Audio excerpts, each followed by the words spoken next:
Tantor Audio, a division of Recorded Books, presents Marketing, a Very Short Introduction by Kenneth Le Meunier-Fitzhugh, narrated by Mike Cooper. Publisher's note. In this audio edition, you will hear references to visual elements present in the print and ebook formats of the book. Chapter 1. The Nature of Marketing. You'll probably already have a good idea as to what you think marketing is about. After all, marketing is all around us, and we're continuously bombarded by marketing messages at home, on our way to work, on holiday, and even when we're relaxing. We have discussions with friends about new advertisements and the latest promotions or products from our favourite brands. We're encouraged to write blogs and provide feedback to comparison sites. Our engagement with social media has moved us from being passive receivers of marketing messages to active participants who share opinions, thoughts and feelings about the things that we consume. However, even though marketing outputs are familiar to us, we should beware of dismissing marketing as an activity solely to make people buy or just advertising. Marketing encompasses much more than that, as it covers a wide range of essential business activities to ensure that you can obtain the products and services that you want and need when and how you want them. Marketing has been described as about getting the right product to the right place with the right promotion and at the right price so that it will be purchased. However, a recent definition from the American Marketing Association suggests marketing is about communicating, delivering, and exchanging offerings that have value for customers, clients, partners, and society at large. Leading marketer Philip Kotler explained that in a saturated marketplace, it's more important than ever to anticipate and identify your customers' needs and wants, and to provide the value that satisfies them. Companies are desperately trying to stand out from the crowd, to grab our attention, and to gain our loyalty. The function of marketing is fundamentally an exchange process based on the premise that I have something you want and you have something I want, so let's do a deal. The assumption is that each party will gain value from the exchange. The job of the marketer is to make sure that the customer is aware of what is being offered and that the offer will align with what they value most, whether this is a product, service, or an idea, a charity or good cause. Potential buyers should be willing to engage in the exchange by providing money and/or the time that is required. This mutual exchange of value should generate customer satisfaction and future repeat exchanges, creating customer loyalty and extending a mutually beneficial supplier-customer relationship. Defining marketing. To understand some of the following discussions, we need to be clear about the difference between some key terms.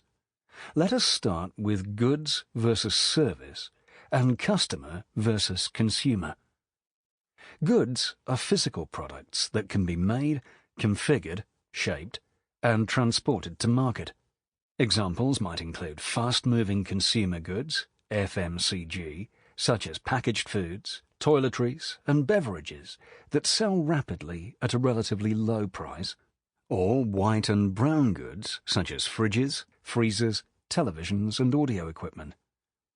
A service is an offer to the market that does not have a physical presence, but provides value through interaction between the supplier and customer, such as consultancy, education, the leisure industry, and hairdressing. Services have been described as being intangible, perishable, variable, and inseparable from the provider. A haircut, gym class, or advice session has no independent physical existence, meaning it cannot be stored for later use. Each service event is perceived differently by the consumer and is inextricably linked to engagement with the supplier. One person's perfect haircut is another person's total disaster. Product is often used, including in this book, as an umbrella term for either a physical good or service, and is something that will provide value and/or satisfaction to its user or consumer in the marketplace. Many products purchased today will contain a combination of physical goods and service elements, and consequently lie somewhere between a physical good and a service offering.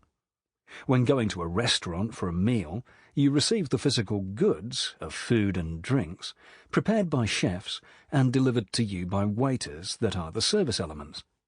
Some products offered for sale are mainly physical goods, table salt or a bicycle, but they are usually delivered to the purchaser through services, such as a retail outlet or an online platform. Some product offers are nearer to pure service, for example, osteopathy, insurance, or education. These service examples, such as accommodation in hotels, also have important physical aspects, such as beds, facilities, such as gym or swimming pool, and peripheral goods, such as hotel toiletries. There has been a lot of discussion about the differences between a customer and a consumer. The customer is the person that purchases the goods or services from the producer or supplier. The consumer is the person who actually uses the product or engages with the service provided. The customer may also be the consumer, but often the customer is an intermediary, such as retail outlets, purchasers of raw materials, or franchise agents purchasing the right to use a brand name, for example, McDonald's franchisees. However, throughout this book, we intend to use the word customer to encompass both customers and consumers. Where did marketing come from? It has been argued that marketing is a concept that was developed from selling activities as markets matured and competition between sellers of various products and services increased, and there was a need for organizations to promote their offer in order to have the edge over their competitors. Organizations often divide sales and marketing into two separate functional areas, with different personnel, responsibilities, and objectives. However, fundamentally, sales is a marketing activity and needs to be aligned with other marketing activities. Marketing, as a recognizable function today, is believed to have started with advertising in pamphlets in the 1700s, and it grew with the establishment of daily newspaper advertising in the early and mid-1800s. Billboard advertising became popular in the 1850s, and this really started the serious promotional campaigns that were responsible for raising awareness of specific products and brands. An early example of successful marketing was the use of bubbles to sell Pears soap in the late 19th century, which was initiated by Thomas James Barrett, the chairman of A&F Pears. A&F Pears was later to be purchased by Lever Brothers, which is now the multinational Unilever. Considered to be the world's first brand marketer, Barrett used a range of promotional tools, including testimonials, slogans, images, sales promotions, and gifts in order to boost sales of its distinctive soap products, and also ensured that the product was widely available and competitively priced. The next big step in marketing activities occurred in the 1950s, when TV advertising offered new media options with wider scope and more immediacy. Advertising is defined as the bought and paid-for communications that are delivered through various media, such as TV, newspapers, and more recently, online platforms. This development was followed in the early 1960s by E. Jerome McCarthy's conceptualization of the marketing mix: promotion, price, place, and product, which has become the foundation of modern marketing strategy. The scope of marketing. Marketing is divided into a number of different subsets or applications that are focused on reaching different groups in the marketplace. The most common applications are consumer marketing, business-to-business, B2B marketing, service marketing, not-for-profit marketing, and international marketing. We're all consumers, which means that we use or experience the goods and services that we acquire. Consumer marketing, business-to-consumer, B2C, impinges on us every day in advertisements we see, direct mail, online and offline, and public relations messages we receive, sales promotions we engage with, and through pricing and delivery options for products. B2B marketing is aimed at engaging organizations with products that help them carry out their operations. B2B purchases are ultimately driven by customer demand for these products. The range of products covered is wide-ranging and includes items such as raw materials, capital goods, office supplies, consultancies, and products for resale. B2B marketing takes a different form from consumer marketing. We further explore B2B marketing later. Service marketing is concerned with marketing an intangible product rather than a physical good, and can be either B2B or B2C. For example, marketing airtime providers for mobile phones to both businesses and consumers. The standard marketing strategy of the 4 Ps, price, product, place, and promotion, is insufficient to cover the intangible elements of the offer, which are expanded to include the additional Ps of people, physical product, and process. This extension to the marketing mix means that the different information required by service customers can be effectively communicated, such as the skills and expertise of the provider. For example, a consultancy would market the skills and expertise of their people, have effective online processes for delivering the service, and provide certificates, invoices, or other physical documentation to support their brand. International marketing requires a conceptual shift or change in focus from satisfying smaller national markets to reaching global markets. To achieve this, organizations such as Toyota, Coca-Cola, and Unilever need to make adjustments to their marketing efforts to meet the needs of customers living with different cultures, language, legal conditions, and factor conditions, such as infrastructure, natural resources, and the environment they are operating within. The globalization of markets has been a major challenge because although global organizations have considerable choice on where to operate and where to sell, they have to adapt to various environmental and political situations and trading agreements in each territory. Not-for-profit marketing is concerned with communicating the messages of those organizations that provide public goods and services, or those products that are produced for society's benefit, such as vaccines produced by pharmaceutical companies. In many cases, public services are provided by government departments and include items such as healthcare, public transportation, the library service, education, and marketing campaigns aimed at changing society's behavior, for example, adverts for reducing the consumption of alcohol or smoking.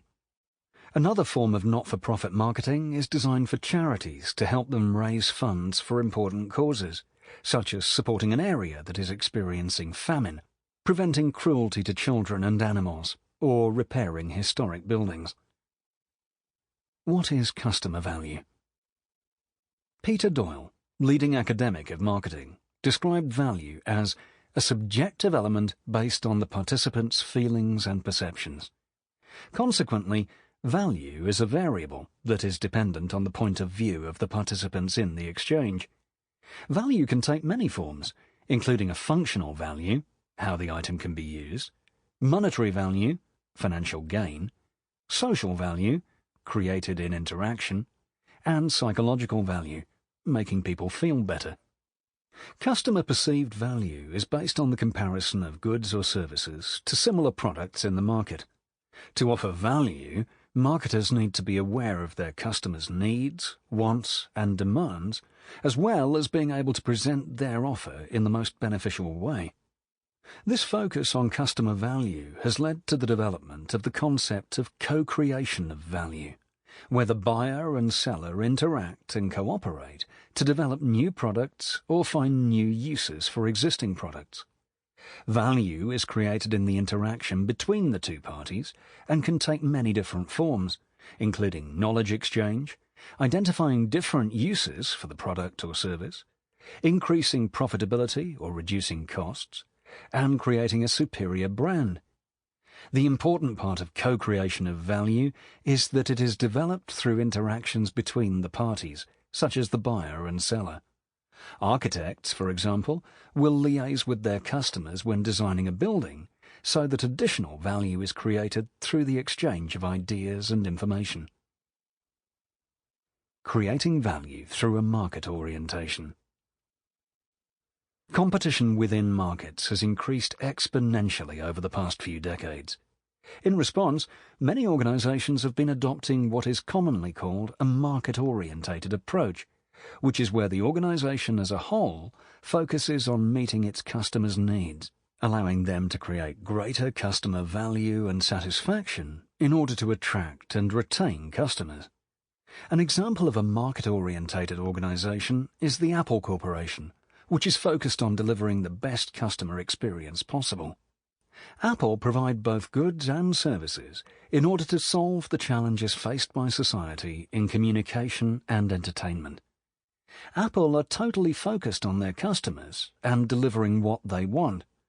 They have created interactive retail spaces where they can meet their customers and have provided website platforms that offer customer support and spaces for customer learning.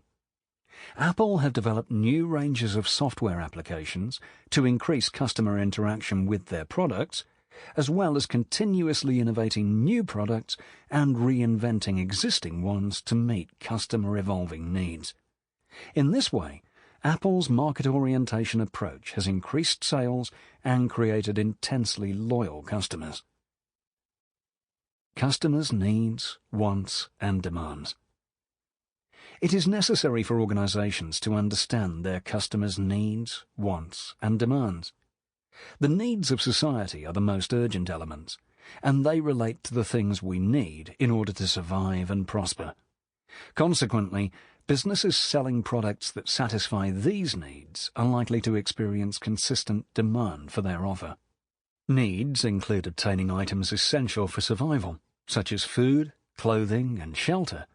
But once these basic needs have been met, more intangible elements, such as feelings of belonging and affection, or the individual's need for recognition and self-expression, become prominent. Wants are less urgent than needs, as they are driven by our desires and immediate concerns for satisfaction, which change with different situations, fashion, and over time. You may want a digital tablet for entertainment purposes, but you may need one to carry out your work more effectively. Demand is created by the cumulative ability of consumers to satisfy their needs and wants through engagement and purchasing of specific goods and services. Demand may also be generated through social concerns, like the growing demand for reduced sugar in food, or employing models that are not all tall and size 0, but reflect the diversity in society. As a result, what customers want and demand change constantly. Keeping track of these changes is a primary function of marketing and is achieved through market research. The marketing mix. Since the 1960s, marketing has used the 4 Ps of price, decisions concerning list pricing, discount pricing, and special offers; place, the direct or indirect channels to market where the products are sold; product, which is what the business offers for sale; and promotion, marketing communications, which includes advertising, public relations, direct selling, and sales promotions to deliver its marketing objectives. A marketing mix for each customer group can be created by identifying how each element should be configured. However, the nature of marketing has changed in the last 20 years to include services, and the traditional 4 Ps have been expanded to include another 3 Ps of people, the human interaction accompanying the service delivery; physical evidence, non-human elements of the service encounter, such as equipment, furniture, and facilities; and process, sets of activities that result in the delivery of product benefits. Whatever type of product is being marketed, either services or goods, the function of marketing is to identify what each customer group wants and to develop a marketing mix that is built on the organization's strengths and conveys to the customer the value of what it is offering. These variables of the marketing mix may be combined in different ways to create the right recipe for a certain target group. This recipe is predicated on the organization's understanding of the target market's needs, wants, and demands. The product part of the marketing mix is how the specification of the actual goods or service can be designed or adjusted so that they meet the customer's needs. Once the design for the generic product is set in place, the marketing team can configure the product to meet the needs of different target customers. This does not necessarily mean that the basic or core product design is changed in substantial ways, but that the packaging and augmented features, such as warranties and color availability of the product or service, are adjusted to appeal to each target group. The brand name is a key part of the product element of the marketing mix, as it indicates the quality and value of the offer as a whole. The output of Heinz, a processed food manufacturer, is very similar to that of their competitors, but customers rely on the brand name of Heinz to indicate the superior quality and reliability of their products, which guides customers to make their selection. The place, sometimes known as channel, part of the marketing mix, refers to how the product or service is delivered to the market. Marketing should be able to identify where customers expect to find these types of products and under which conditions they are willing to purchase them. Some products will be primarily sold through intermediaries, such as retailers, while others may be sold directly to customers. Services are often provided directly from the supplier, for example, Microsoft products. Although services may be purchased through an intermediary, customers will often have to engage with the provider to experience the service. For instance, the customer purchases access to Microsoft software, but has to go onto the Microsoft website to download the software. Therefore, place includes all the various types of retail or wholesale situations, geographic regions, website platforms, or direct sales from which the item can be obtained. Promotions, now frequently called marketing communications, covers all the ways in which the product is brought to the attention of potential customers, including advertising, sales promotions, public relations, PR, sponsorship, direct marketing, on or offline, and personal selling. The development of website platforms has increased the opportunities for marketing to engage in promotions, but it is social media that has been the most transformational development for marketing promotions in terms of its effects on how the organization communicates online with potential customers.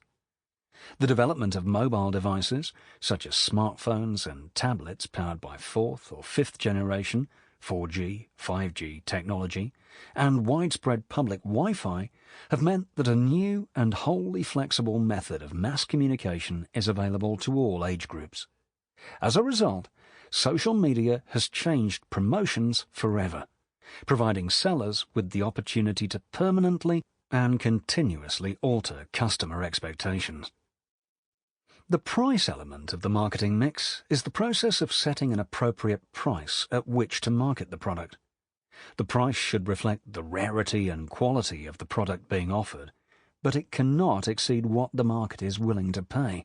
This does not mean that marketers have total control over the price variable within the organization. Pricing, for example, is likely to be influenced by many factors, including the cost of production of goods and services. However, the marketing department is able to make adjustments within certain constraints so that the price reflects the value proposition. Further, the price of an offer does not only cover monetary aspects, but also the sacrifices in terms of time and effort required to obtain the desired items. Marketing services. The growth of service offers, such as entertainment, banking, personal services, and transportation, has meant that the marketing mix has expanded to the 7 Ps to include people, physical evidence, and processes. Marketing services is challenging, as there are many more variables involved in their delivery and greater variety in the perceived quality of the offer. When you go to the theatre to watch a new production, you may have a very enjoyable experience, but the person next to you may not. This variation could be dependent on the individual's personal experience of obtaining the tickets and getting to the theatre, the process of attending, their interactions with the employees of the theatre, or even their prior knowledge or expectations of the skills of the actors, people, and their evaluation of the physical environment of the theatre and/or quality of the programme. This clearly indicates why the marketing mix has been extended to 7 Ps to cover the parts of the service offer that have a direct bearing on the customer's experience. The difficulty is that these 3 extra Ps are less controllable than the original 4 Ps. The people element will depend on many outside factors, such as training, the attitude of the service provider, and the skills that they possess. The people delivering the service may not actually be part of the selling organization, as they may be employed by an intermediary or even outsourced. Processes, including customer service, are also variable, depending on the nature of the service, time constraints, level of organizational skills, information technology, IT facilities, and other resources available to the providing organization. The physical evidence, environment, quality of the website, and documentation provided may also impact on the perceived value of the service, as it may be considered excellent by some customers but only average by others. To take Apple as an example, they recruit their retail employees, people, carefully, and provide ongoing and continuous training and an excellent set of organizational values by which to operate. They also carefully control the physical selling environment around the world, physical evidence, and provide excellent technical support for their products.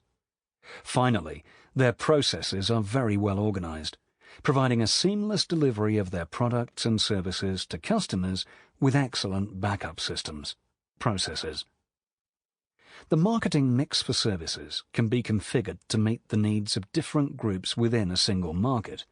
For example, British Airways provides different marketing strategies for different target groups. The service to the economy passengers includes the same secure and efficient transportation that is offered to business and first-class passengers as they are on the same plane. However, the price element is very different, and the people element is also different, due to the level of service offered in each cabin. The process is more interactive in first class, and the physical elements of seating and food for business and first-class passengers are superior to those offered to the economy passengers. Marketing needs to be customer-centric, as its objective is to meet customers' needs and provide superior value in order to create competitive advantage. This value should be delivered in a beneficial way for both the organization and the customer. The organization promises in its communications that the goods or service will delight the recipient in some way, and the whole of the organization's capabilities should aim to deliver on these promises.